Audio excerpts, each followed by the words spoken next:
légende court. Louis XIV n'aurait pris qu'un seul bain au cours de sa longue vie. Serait-ce un préjugé de plus qu'il faudrait dépasser? Ou Louis n'est-il vraiment pas un habitué des baignoires?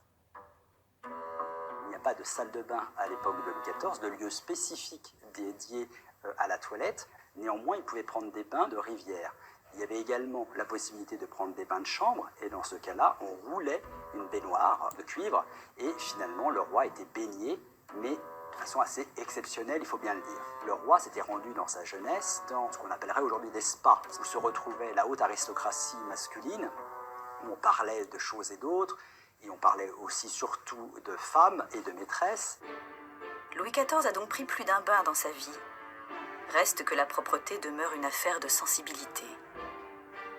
Et si le roi Soleil préfère les étangs pour se rafraîchir, il ne se trempe pas pour se laver. À l'époque classique d'ailleurs, le terme d'hygiène n'est pas usité. Même si pour nous, c'est un lieu de grâce, c'est un lieu, au fond, de relative malodorance, si on peut utiliser ce mot. C'est un lieu qui évidemment est très loin de nos propres pères, donc c'est un lieu de saleté, si vous voulez.